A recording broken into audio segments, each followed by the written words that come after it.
नमस्कार दोस्तों, cosmopolitan study foundation में आपका स्वागत है। जैसा कि हमारा जो कोर्स चल रहा था मैथ्स के लिए, मैंने स्टार्ट किया था आपके लिए, ठीक है।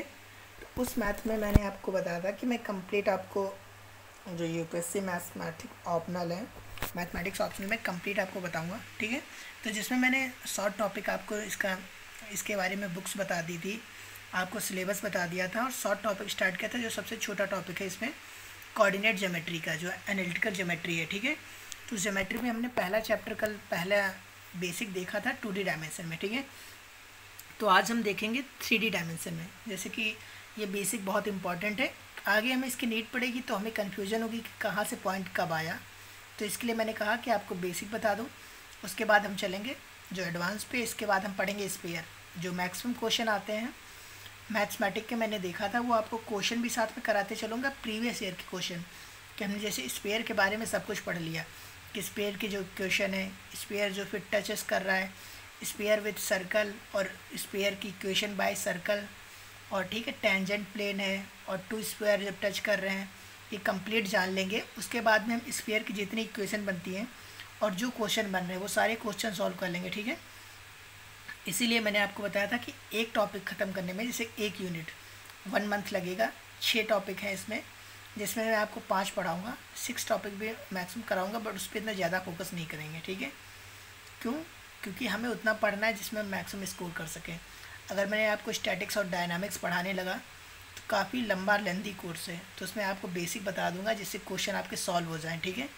उतना हम डीप में नहीं जाएंगे क्योंकि सब पढ़ के हम नंबर ज़्यादा स्कोर नहीं कर सकते हैं। तो चलिए कंटिन्यू करते हैं आज, वैसे काफ़ी बातें बाद में हो जाएंगी कोर्स के साथ में। तो 3D कोऑर्डिनेट ज्योमेट्री में हमने जैसे कि जाना था, कल की क्लास में हमने देखा था कि जब 2 पॉइंट दे रखे हों उनके बीच का डिस्टेंस क्या होता है, उसी तरीके से 3 पॉइंट x1 y1 z1 दे रखा है, x2 y2 z2 दे रखा है। तो distance between 3 point PQ x2 minus x1 plus y2 minus y1 plus z2 minus z1, ठीक है।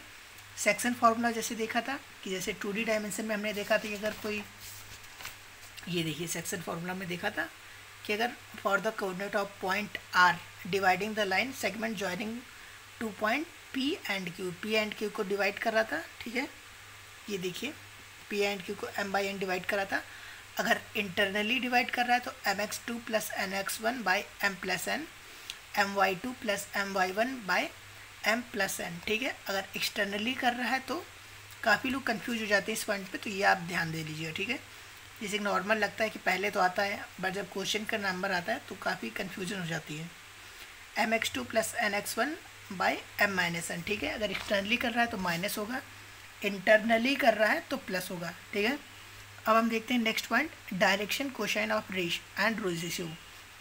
जैसे जो 3D ज्योमेट्री है उसमें हमारा मेन पॉइंट अब स्टार्ट होता है, ठीक है। तो ये पॉइंट हमारे लिए बहुत इंपॉर्टेंट है। इसमें मैंने बेसिक में भी काफ़ी कुछ छोड़ दिया है जो आपके लिए इम्पॉर्टेंट नहीं है, जो हमें नीड पड़ेगी मैंने वही बताया है शॉर्ट में, ठीक है। इफ़ अ लाइन, एक लाइन है, makes angle alpha beta gamma with the positive direction of coordinate, coordinate क्या, coordinate axes, then direction cosines of the line are cos alpha cos beta cos gamma, ठीक है। Clear हो रहा है नहीं हो रहा है मैं बताता हूँ। ये डेफिनेशन पढ़ लिए, लिख लीजिएगा, समझने के लिए ये जानते हैं। जैसे कि कोई एक डायरेक्शन दे रखी है, ये हमारा जो x डायरेक्शन है, ठीक है, ये y डायरेक्शन है और ये z डायरेक्शन है, ठीक है। तो इसके जो हमारे कोऑर्डिनेट दे रखे हैं x1 y1 z1, x2 y2 z2 और x3 y3 z3, ठीक है। 3 कोऑर्डिनेट दे रखे हैं। अब कोऑर्डिनेट में जो हमारा ये पॉजिटिव डायरेक्शन में एंगल बन रहा है, आप सोच रहे होंगे कि L इस साइड क्यों नहीं बन सकता, क्योंकि दे रखा है पॉजिटिव डायरेक्शन, ठीक है। तो ये क्या बन रहा है L, ये क्या एंगल बना M, और ये एंगल क्या बना जेड्स की तरफ से N। तो जो एंगल बन रहे हैं क्या लिखा हमने इनको, cos alpha cos beta cos gamma, L M N के फॉर्म में भी लिख सकते हैं और अल्फ़ा बीटा गामा भी मान सकते हैं। अगर हम मान लेते हैं कि ये अल्फ़ा है, ये बीटा है, ये गामा, तो अल्फ़ा बीटा गामा ये जो हमारी वैल्यू हो गई cos alpha cos beta cos gamma, ठीक है। Where cos square alpha plus cos square beta plus cos square gamma equal to 1 होता है। और इसे हम डायरेक्शन ऑफ कोऑर्डिनेट फॉर्म में भी रख सकते हैं कि cos alpha equal to L, cos beta equal to M put कर सकते हैं और cos gamma equal to N put कर सकते हैं, ठीक है। ये बताता हूँ इससे पहले एक बता देता हूँ शॉर्ट जो क्वेश्चन आ जाता है बीएससी में, ठीक है, जैसे बता रहा हूँ तो उसके साथ साथ में बता देता हूँ कि cos square alpha cos square beta plus cos square gamma 1 होता है। और जो बीएससी में या इंटर लेवल पर पूछ लिया जाता है क्वेश्चन कि अगर sine square alpha plus sine square beta plus sine square gamma equal to 2 prove कीजिए, तो हम कैसे प्रूव करते हैं। जैसे ये स्टेप हमने रखा, देखते हैं आके, ठीक है, कि हमने रखा cos square alpha cos square beta cos square gamma equal to 1। तो कॉस स्क्वायर अल्फा को हम जानते हैं जैसे कि 1 माइनस साइन स्क्वायर अल्फा लिख सकते हैं। उसी तरीके से कॉस स्क्वायर बीटा को हमने 1 माइनस साइन स्क्वायर बीटा लिखा। कॉस स्क्वायर गामा को हमने 1 माइनस साइन स्क्वायर गामा लिखा इक्वल टू 1, ठीक है। तो हमने इसमें एक एक कॉमन क्या ऐड कर लिया, 3 हो गया, माइनस कॉमन लिया, sine square alpha plus sine square beta plus sine square gamma equal to 1, ठीक है। तो हमने ये माइनस का कॉमन बाहर रखा, sign square alpha sign square beta और साइन स्क्वायर गामा रखा, ठीक है। और जो ये 3 आया था ये हमने इस साइड से इस साइड कर दिया, तो हमारा माइनस का 3 आ गया, ठीक है। तो ये जो था माइनस का था sign square alpha sign square beta sine square gamma, और ये जो था माइनस का 3 था, माइनस का 2 था, बट हमने ये और माइनस दोनों कैंसिल कर दी, ठीक है। तो अगर कन्फ्यूज़न हो रही कि माइनस कहाँ गया तो याद रखिएगा माइनस मैंने कैंसिल कर दिया, जो दोनों साइड माइनस थे, ठीक है। अब देखते हैं the 3 number A B C which perpendicular, ठीक है, सॉरी प्रोपोर्शनल, 3 नंबर दे रखे हैं A B C which are proportional to direction cosines. Direction cosines हमारे क्या है, एल एम एन, ये जो डायरेक्शन कोसाइन दे रखे थे L M N, are called the direction ratio of the line. इनको क्या कहते हैं, डायरेक्शन रेशियो कहते हैं। दैट इज़ ये जो होगा डायरेक्शन रेशियो के, ये जो हमारे डायरेक्शन रेशियो हैं डायरेक्शन कोसाइन के प्रोपोर्शनल होते हैं। क्लियर हो रहा है, बताता हूँ दोबारा यानी कि पढ़ के। जैसे कि हमारे जो एंगल दे रखे थे, अगर एंगल को अगर हम डायरेक्शन कोसाइन के फॉर्म में लिखेंगे तो हम एल लिख सकते हैं, इसको अल्फ़ा जो दे रखा है इसको एल लिख सकते हैं, बीटा जो दे रखा है इसको एम लिख सकते हैं, और जो गामा दे रखा है उसको हम एल लिख सकते हैं, ठीक है। तो ये जो होते हैं डायरेक्शन कोसाइन, और इसके जो हमारे कोऑर्डिनेट दे रखे थे विच आर, ये कोऑर्डिनेट जैसे कि ये मान लीजिए ए है बी है सी है, ठीक है। तो 3 number A B C which are proportional to direction cosines L M N are called the direction ratio of the line. ये ए प्रोपोर्शनल एल हो जाएगा, बी प्रोपोर्शनल टू एम होगा, और सी जो प्रोपोर्शनल होगा एन के, ठीक है। दूसरा देखते हैं, ये क्लियर हुआ। द इक्वेशन, ये काफ़ी इंपॉर्टेंट है, ये इंपॉर्टेंट लिख दे रहा हूँ क्योंकि इस पर स्पेयर जब हम पढ़ेंगे तो इसमें टेंजेंट प्लेन पढ़ना होगा, उसमें काफ़ी काम आएगा, तो सही से देखिएगा, ठीक है। The equation of straight line having direction cosines, उसके जो डायरेक्शन कोसाइन है एल एम एन है, ठीक है, are passing through point X Y Z is X minus X one by L equal to Y minus Y one M equal to Z minus Z one N, ठीक है। तो इसके हमें need क्या पड़ेगी वो बता देता हूँ आपको साथ में, जैसे कि आपके माइंड में भी रहे। जैसे अगर स्टूडेंट है आप बीटेक या साइंस के, तो रहता है कि हमारे माइंड में एक बात चलती रहती है कि सर आपने बता तो दिया, ये बता दिया वो बता दिया, बट इसका नीड क्या पड़ेगा और हम कहाँ यूज़ करेंगे, ठीक है। तो जैसे कि हमें कोई क्वेश्चन दे रखा होगा कि टेंजेंट प्लेन दे रखा है, उसके पॉइंट है ये 1 2 3, ठीक है, और एक इक्वेशन दे रखी होगी स्पेयर की, equation of sphere, equation of sphere दे रखी होगी, जैसे x square plus y square plus z square, ठीक है। उसके पॉइंट दे रखेंगे 2ux या 2x plus 3y plus 4z। जब हमें इक्वेशन फाइंड करनी होती है तब हम इसकी हेल्प से x minus X one by L जो है इसकी मदद से हम x की वैल्यू फाइंड करते हैं। जैसे कि अगर ये देखिए x minus X one by L बराबर y minus Y one by M और z minus Z one by N, ये दे रखा है। तो इसकी हेल्प से हम x की वैल्यू फाइंड करते हैं कि l यहाँ पे इक्वल में मान लेते हैं r, ठीक है। तो ये एल आर प्लस का x1 y बराबर एल एम प्लस का y1, z बराबर पॉइंट करते हैं जो हमारा होता है आर एन, यहाँ पे एम आर होगा, सॉरी, यहाँ R N plus Z one. तो ये जो हमारी वैल्यू आती है एक्स वाई जेड की, एक्स वाई जेड की जो वैल्यू आती है, जैसे कि हमने 2D में पढ़ा था आपको परपेंडिकुलर होता है या पैरेलल प्लेन होता है, तो उसकी रिगार्डिंग कंडीशन दे रखी होती है।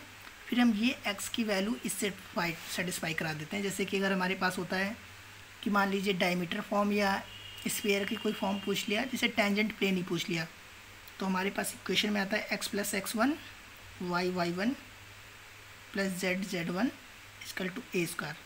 तो ये वैल्यू हम यहाँ फाइंड करके इक्वेशन अपने फाइंड करते हैं, ठीक है। तो ये हम देखेंगे जब क्वेश्चन करेंगे तो सही से आपको समझ में आएगा। अभी मैं बेसिक बता रहा हूँ, अभी इस पॉइंट को आप रट लीजिएगा या समझ लीजिएगा, ठीक है। क्वेश्चन जब करेंगे हम तो काफ़ी क्लियर हो जाएगा। तो आगे देखते हैं। The equation of straight line having direction ratio, उसके जो डायरेक्शन रेशियो बताया था ABC and passing through the point XYZ, ठीक है। XYZ पास कर रही है, इक्वेशन हमें स्ट्रेट लाइन की फाइंड करनी है, जिसके हमें क्या दे रखा है, डायरेक्शन रेशियो दे रखे हैं, और वो ABC से फाइंड कर यानी कि पास कर रही है। तो हमारी इक्वेशन क्या होगी, x माइनस x1 बाई ए, जो हमें ABC दे रखे हैं, डायरेक्शन रेशियो वो हमारे L की जगह पर आ जाएंगे, डायरेक्शन कोसाइन की जगह पे, x minus x1 by A, y minus y1 by B, z minus z1 by C. इसकी वैल्यू फाइंड करने के लिए हम इक्वल में कुछ भी मान सकते हैं, r मान लिया या आपका दिल किया m मान लिया, n मान लिया, ठीक है।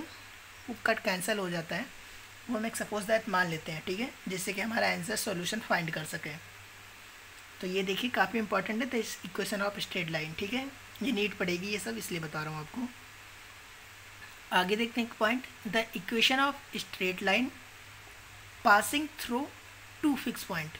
इक्वेशन ऑफ स्ट्रेट लाइन दे रखी है, जो हमें फाइंड करनी है, किस पॉइंट से जाती है, 2 पॉइंट से जाती है।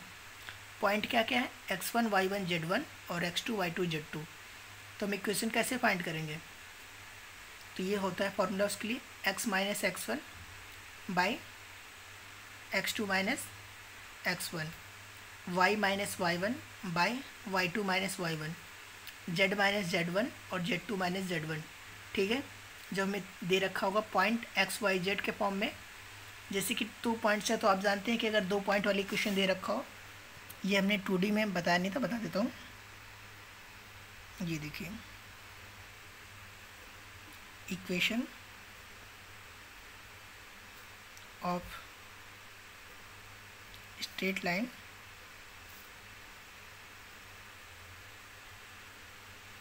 पास कर रही है, अगर पासेस थ्रू 2 पॉइंट, ठीक है, तो क्या होगी, y माइनस y1 बराबर y2 माइनस y1 बाई में x2 माइनस x1, और यहाँ क्या होगा x माइनस x1, ठीक है। तो ये हमारी होती है जब 2 पॉइंट दे रखे होते हैं x1 y1 के फॉर्म में, और अगर यही पॉइंट हो जाते हैं 3 में कि x1 y1 z1 और x2 y2 z2, तो हमारी ये इक्वेशन बन जाती है, ठीक है। आगे देखते हैं, the equation of plane in normal form, ये होती है। और हमने जो 2D में पढ़ा था, 2D में क्या पढ़ा था हमने, equation of plane in normal form क्या थी वहाँ पे, वो भी देख लेते हैं जिससे कि आपको क्लियर रहे।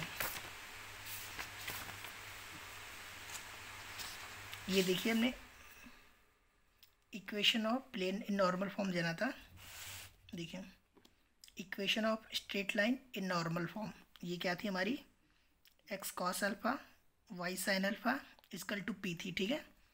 और यहाँ पे जो हम देख रहे हैं,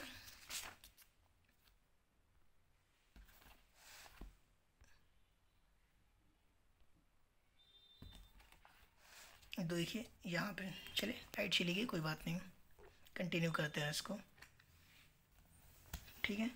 जो यहाँ पे हम देख रहे हैं, जो ये फॉर्म पढ़ रहे थे, equation of straight line normal form, वहाँ पे हमने जानी कॉस अल्फ़ा कॉस बीटा के फॉर्म में थी, और यहाँ पे एक और टर्म ऐड हो रहा है, cos alpha cos beta cos gamma. जैसे कि आप जानते हैं एल बराबर हम क्या लिख सकते हैं, चलिए आपको ये पेज पे बताता हूँ, इस पेज पे अलग पे।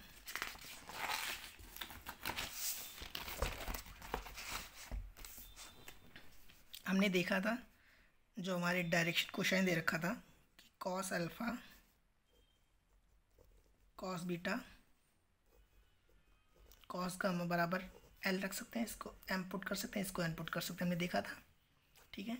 और हमारी इक्वेशन क्या होती है, equation of normal plane 2D में हमने क्या जाना था, 2D में तो हमने जाना था कॉस अल्फा के फॉर्म होती है, बट यहाँ पे क्या जाना था, इसमें होती है X cos alpha plus Y cos beta plus Z cos gamma equal to P. ये होती है हमारी इक्वेशन, ठीक है। अब इसको अगर हमें चेंज करना है डायरेक्शन इस कोसाइन के फॉर्म में LMN में, तो क्या करेंगे, कॉस अल्फा की जगह हम क्या रख सकते हैं, एल रख सकते हैं, तो LX आ गई। और कॉस बीटा की जगह हम एम रख सकते हैं, तो हमारी वाई एम आ गई। और कॉस गामा की जगह हम एन रख सकते हैं, तो जेड एन आ गई इक्वल टू पी, ठीक है। उसी फॉर्म में लिख के यहाँ पे दिखाया गया है कि the equation of plane in normal form LX plus MY plus NZ equal to P where M, L, M, N are direction cosine of the normal to plane and P is the length of perpendicular from origin to the plane, ठीक है। चलिए आगे देखते हैं। जैसे कि light थोड़ा कम है बट कोई बात नहीं, एडजस्ट कर लेते हैं। Equation of plane passing through point A, एक हमें इक्वेशन ऑफ प्लेन फाइंड करना है जो पास कहाँ से कर रहा है, x1 y1 z1 से, गिवन बाय ये हमारे पास दे रखे, जैसे मान लीजिए ये इक्वेशन एक प्लेन दे रखा है, अब हमें इसकी इक्वेशन फाइंड करनी है। ये प्लेन दे रखा है, ये बताता हूँ इस पर। जैसे कि ये डायरेक्शन x है, ये y है, ठीक है। ये आपकी x डायरेक्शन हो गई, ये y हो गई। अब इस पर हमें कोई प्लेन मिल गया, ये प्लेन है, जैसे कि ये प्लेन है, ठीक है। अब इसकी हमें डायरेक्शन फाइंड करनी है। मान लीजिए कोई पॉइंट फाइंड पास आउट करा दीजिए यहाँ से, ये जेड डायरेक्शन, ठीक है। और ये प्लेन दे रखा है XY। अब हमें इसकी इक्वेशन फाइंड करनी है, तो इक्वेशन क्या होगी, अगर कोई इक्वेशन ऑफ प्लेन पूछ रहा है जो पास आउट कर रही है x1 y1 z1 से, तो याद रखिएगा a x minus x1 plus b y minus y1 plus c z minus z1 equal to 0, ठीक है। ये भी काफ़ी पॉइंट हमें नीड पड़ेगी, तो याद रखिएगा a x minus x1 plus b y minus y1 plus c z minus z1 equal to 0, ठीक है। Equation of plane passing through a point, ये क्वेश्चन काफ़ी बार मिलेगा और इस पॉइंट पे काफ़ी क्वेश्चन आए भी हैं। इक्वेशन ऑफ प्लेन, ठीक है। अब देखते हैं नेक्स्ट पॉइंट। याद रखिएगा where ABC are direction ratio of normal plane, तो हमें पता ही कि डायरेक्शन रेशियो है ABC। इंटरसेक्ट, इसके कुछ पॉइंट नोट में डाल लीजिएगा। Intersect of two plane is straight line, अगर दो प्लेन हैं वो इंटरसेक्ट कर रहे हैं तो क्या होंगे, स्ट्रेट लाइन होगा, ठीक है। जैसे कि आप जानते हैं कि अगर कोई हमारा जो स्फीयर है, स्फीयर जैसे कि स्फीयर के बारे में पढ़ते हैं कि ये अगर कोई स्फीयर है और इससे जो टेंजेंट है ये एक प्लेन है और प्लेन को इंटरसेक्ट कर रही है, तो ये क्या हो जाता है, ये सर्कल हो जाता है। जैसे कि sphere intersection of sphere by plane क्या होता है, सर्कल होता है। उसी प्रकार से ये है कि intersect of two plane is straight line, ठीक है। Intersect of two plane is straight line, जोर इसलिए दे रहा हूँ क्योंकि ये पॉइंट हमारे लिए इंपॉर्टेंट है, इसलिए मैं बार बार रिपीट कर रहा हूँ। आगे देखते हैं। The equation of x by A plus y by B plus z by C represent a plane in which A B C are intercept on the coordinate axes, ठीक है। जो हमारी इक्वेशन है x by A plus y by B plus z by C, ये equation of line है, ठीक है। Represent क्या कर रही है, represent a plane in which A B C are intercept on the coordinate axes, ठीक है। तो ये पॉइंट आपके लिए काफ़ी इंपॉर्टेंट है, याद रख लीजिएगा। तो इसका लास्ट पॉइंट है वो देख लेते हैं, बस इसके बाद कल हम स्पेयर पढ़ेंगे। Equation of line through the centre, equation of line हमें याद करनी है, सेंटर दे रखा है and perpendicular to the plane. मान लीजिए ये कोई प्लेन है x plus Y plus Z plus T, तो इसके हमें निकालना है परपेंडिकुलर। तो ये वैल्यू क्या है, x1 y1 z1 हो जाएगी, ठीक है। और ये ऐसे फाइंड करेंगे कि x minus x1 by A, y minus y1 by B, z minus z1 by C, ठीक है। आपके लिए बता रहा हूँ, ठीक है। एक इम्पॉर्टेंट पॉइंट मैं आपको बता देता हूँ कि आप ये पढ़िएगा, अदरवाइज़ मैं कल तो आपको बताऊँगा ही, ठीक है। हम कल पढ़ेंगे इक्वेशन ऑफ स्फीयर, ठीक है। तो इक्वेशन ऑफ स्फीयर में हम कल 4 फॉर्म जानेंगे। जैसे नॉर्मल बेसिक से स्टार्ट करूँगा, स्फीयर भी स्टैंडर्ड फॉर्म जानेंगे, सेंट्रल फॉर्म जानेंगे, जनरल फॉर्म जानेंगे और डायमीटर फॉर्म जानेंगे, ठीक है।